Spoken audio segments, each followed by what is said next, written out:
नमस्कार, मैं हूं प्रवीण दुबे। प्रधानमंत्री नरेंद्र मोदी का ऐतिहासिक एमपी दौरा। ऐतिहासिक इसलिए कि देश में इतिहास रच गया है ये दिन। आज के बाद कैलेंडर में 15 नवंबर की तारीख जनजातीय गौरव दिवस के तौर पर दर्ज होगी। देश को आज पहले अंतर्राष्ट्रीय स्तर के रेलवे स्टेशन की सौगात मिली है। यह भी इतिहास बन गया। तो क्या यह ऐतिहासिक दिन देश की राजनीति में भी बड़े बदलाव के तौर पर दर्ज किया जाएगा? भोपाल के जंबूरी मैदान में आज प्रधानमंत्री मोदी ने जनजातीय समाज को सौगातें दी और अपने संबोधन में आजादी के बाद इस देश में 70 साल राज करने वाली सरकारों से कई सवाल किए। सवाल किया कि आखिर क्यों केवल वोट बैंक की तरह इस्तेमाल हुआ आदिवासी। सवाल किया कि इस जनजाति के गौरवशाली इतिहास को हमेशा क्यों अंधेरे में रखा गया। प्रधानमंत्री मोदी ने कांग्रेस का नाम लिए बिना कहा कि पहले की जिन सरकारों ने आदिवासियों को सम्मान न देने का अपराध किया है उस पर लगातार बोला जाना आवश्यक है। लाखों की तादाद में पीएम मोदी का आभार जताने जुटा आदिवासी समाज क्या राजनीतिक तौर पर भी नई करवट लेने जा रहा है? इसी जनजातीय समाज से आने वाली गौंड रानी कमलापति के नाम पर रखे गए भोपाल के अत्याधुनिक रेलवे स्टेशन का उद्घाटन करते हुए प्रधानमंत्री मोदी ने कहा कि 7 साल पहले जिसका वास्ता भारतीय रेलवे से पड़ता था वो उसे कोसता था, लेकिन अब बदलाव क्या होता है हम देख रहे हैं। पीएम मोदी की एमपी यात्रा की एक यादगार तस्वीर भी बनी। कतार में उनके काफिले का इंतजार करती वो तमाम मुस्लिम महिलाएं जो 3 तलाक से मुक्ति के लिए प्रधानमंत्री मोदी को शुक्रिया कहने आई थी। जनजातीय जनता और मोदी का जोहार। 2023 के विधानसभा और 2024 के लोकसभा चुनाव के मद्देनजर क्या प्रधानमंत्री मोदी का एमपी दौरा मील का पत्थर साबित होगा? बहुत सारे सवाल है। खास पैनल हमारे साथ मौजूद होगा जिसके पास हम ये सारे सवाल लेकर जाएंगे और कहेंगे कि जवाब तो देना होगा। लेकिन आज दिन भर हुआ क्या आपको दिखाते, देखिए।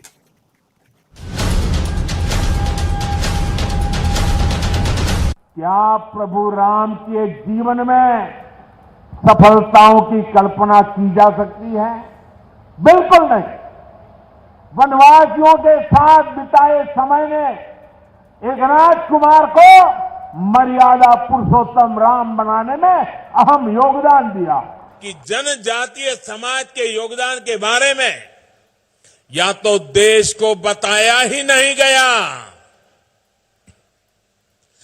अंधेरे में रखने की भरपूर कोशिश की गई, और अगर बताया भी गया तो बहुत ही सीमित दायरे में जानकारी दी गई। ऐसा इसलिए हुआ क्योंकि आजादी के बाद दशकों तक जिन्होंने देश में सरकार चलाई उन्होंने अपनी स्वार्थ भरी राजनीति को ही प्राथमिकता दी। साथियों, आदिवासी समाज को उचित महत्व न देकर, प्राथमिकता न देकर पहले की सरकारों ने जो अपराध किया है उस पर लगातार बोला जाना आवश्यक है। हर मंच पर चर्चा होना जरूरी है। 6 साल पहले तक जिसका भी पाला भारतीय रेल से पड़ता था तो वो भारतीय रेल को ही कोसते हुए, हमेशा कुछ न कुछ बोलते हुए ज्यादा नजर आता था। तो रसमन, सबसे पहले मेहमानों का परिचय मैं आपसे करा देता हूं। हमारे साथ है राम डांगोरे, ये विधायक हैं बीजेपी के। बहुत स्वागत है राम जी का। दूसरी मेहमान है कौशल्या गोटिया, कांग्रेस की वरिष्ठ नेत्री हैं, पूर्व मंत्री भी हैं। कौशल्या जी का भी बहुत स्वागत है। तीसरे मेहमान है मृगेंद्र सिंह, ये वरिष्ठ पत्रकार हैं और बहुत अच्छे राजनीतिक विश्लेषक हैं। स्वागत है मृगेंद्र जी का। आज राम जी के पास जाने के बजाय कौशल्या जी के पास चलेंगे। कांग्रेस की नेत्री हैं वो। कौशल्या जी, कैसे देखती हैं आप आज के इस पूरे आयोजन को? जो बोल गए प्रधानमंत्री, ये जाहिर सी बात है विपक्ष बहुत मन लगा के सुनता है प्रधानमंत्री नरेंद्र मोदी के भाषण को। जी, मन लगा के तो सुनना ही पड़ता है ना, क्योंकि ये देश का मामला है। आज का जो परिदृश्य है, प्रधानमंत्री जी ने ये बोला कि जनजातीय गौरव दिवस के रूप में देश में बिरसा मुंडा जयंती मनाई जाएगी। और नाम न लेते हुए उन्होंने ये बोला कि उनकी उपेक्षा की गई आदिवासी हमारे वीर योद्धाओं की, आदिवासी स्वतंत्रता संग्राम सेनानियों की।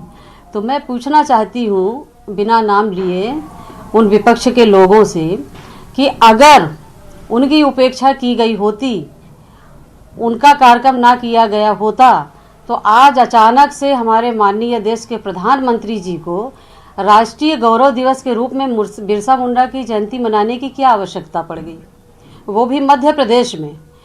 माननीय प्रधानमंत्री जी को और अपने देशवासियों को, प्रदेशवासियों को मैं ये बताना चाहती हूँ कि जब कांग्रेस की सरकार थी और माननीय दिग्विजय सिंह जी हमारे मुख्यमंत्री हुआ करते थे, आज से 20 साल पहले मध्य प्रदेश की पहली बिरसा मुंडा की स्टैचू जबलपुर जिले के आधारताल में स्थापित है और आज से 20 साल से लगातार वहां पर बिरसा मुंडा के कार्यक्रम हो रहे हैं।